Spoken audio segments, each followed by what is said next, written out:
সামনেই আসছে কিন্তু জন্মাষ্টমী স্পেশাল কিন্তু আজকে তোমাদের সাথে একটা নিরামিষ আলুর দমের রেসিপি আমি শেয়ার করব।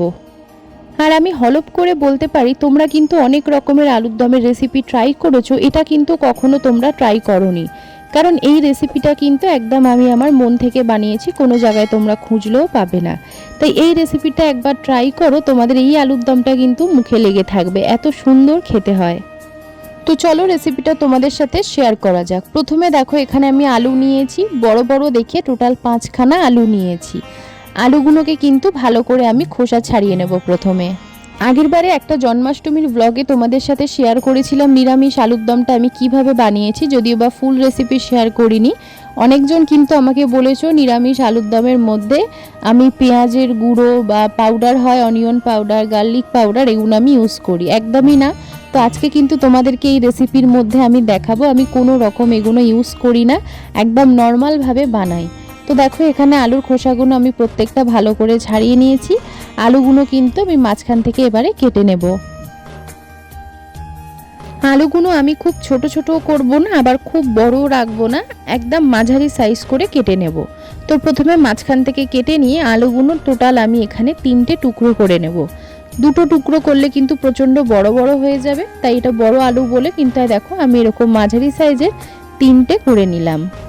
এইভাবে প্রত্যেকটা আলু কিন্তু এখানে আমি কেটে নেব।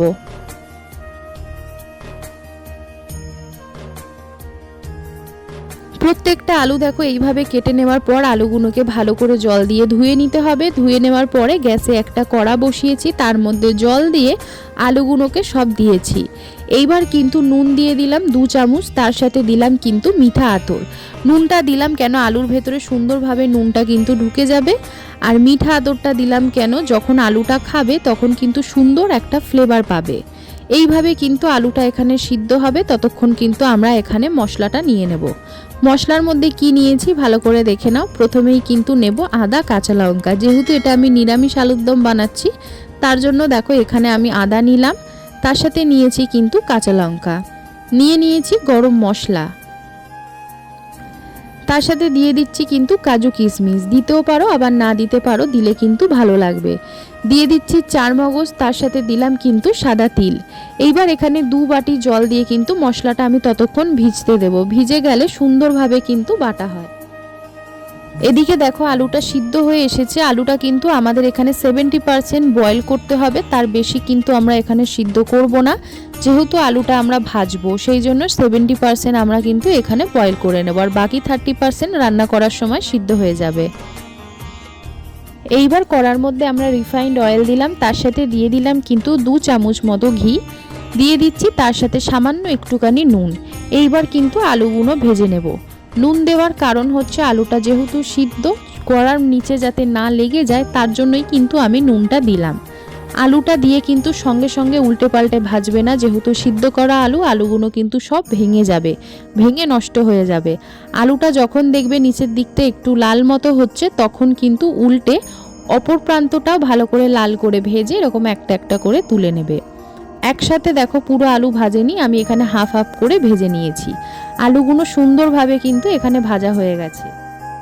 আলু ভাজার তেলের মধ্যেই দেখো এখানে আমরা ফোড়ন দিচ্ছি শুকনো লঙ্কা, তেজপাতা, গোটা জিরে আর গরম মশলা। যেই মশলাগুলো আমরা বেটে রেখেছিলাম সেই মশলাগুলো কিন্তু এবার আমরা তেলের মধ্যে দিয়ে মিনিট 5 ধরে কষিয়ে নেব। এখানে আমি আলুটা ভেজেছি, তার কারণ হচ্ছে আলুটা যখন খাবে আলুর দমের আলুগুলো তখন দেখবে ওপরে একটা লেয়ার থাকার কারণে ভীষণ সুন্দর কিন্তু খেতে লাগছে। এখানে দিয়ে দিলাম দেখো নুন দিয়ে দিয়েছি স্বাদ মতো, 2 চামচ জিরে গুঁড়ো, 2 চামচ ধনে গুঁড়ো, তার সাথে দিয়ে দেবো কিন্তু স্বাদ মতো চিনি।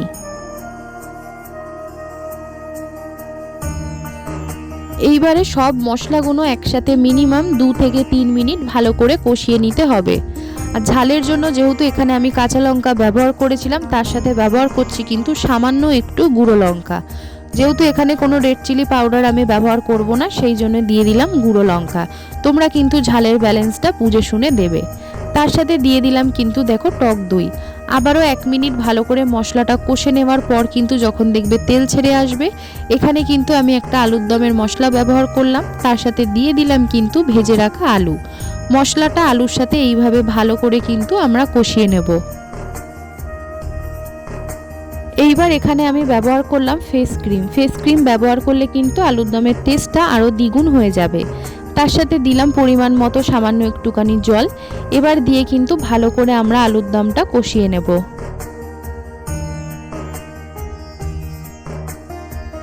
তোমরা চাইলে এইভাবে কিন্তু শুকনোও রাখতে পারো বা সামান্য একটুখানি জল দিতে পারো। আমি কিন্তু এখানে একটু জল দিয়ে দিলাম যাতে গ্রেভিটা আরও সুন্দর হয়, যেহেতু এটা কিন্তু পোলাওর সাথেও ভালো লাগবে, লুচি পরোটার সাথেও কিন্তু খেতে ভালো লাগবে। সবার শেষে দেখো ওপর থেকে আমি দিয়ে দিচ্ছি কিন্তু 1 চামচ মতো এলাচ, তার সাথে দিয়ে দেবো কিন্তু আরও 1 চামচ মতো ঘি। আলু সেদ্ধ করার সময় যেই মিঠা আতর আমি ব্যবহার করেছিলাম, সবার লাস্টে কিন্তু মিঠা আতরও আমি একটুখানি ছড়িয়ে দিয়েছিলাম। খেতে কিন্তু দারুণ লাগবে। তা তোমরাও জন্মাষ্টমীর দিনে এই নিরামিষ আলুর দমটা একবার ট্রাই করে দেখতে পারো। ভীষণ কিন্তু সুন্দর খেতে হয়, দারুণ লাগবে, সেটা তোমরা না বানালে বুঝতে পারবে না। আজকের রেসিপিটা যদি তোমাদের ভালো লেগে থাকে অবশ্যই কিন্তু একটা লাইক করে দিও, কমেন্ট করে জানিও কোনো জায়গায় যদি বুঝতে অসুবিধা হয়। আর প্রত্যেকবারের মতো সাবস্ক্রাইব করে পাশে থেকো। দেখা হচ্ছে নতুন কোনো ভিডিও নিয়ে। ভালো থাকবে, সুস্থ থাকবে।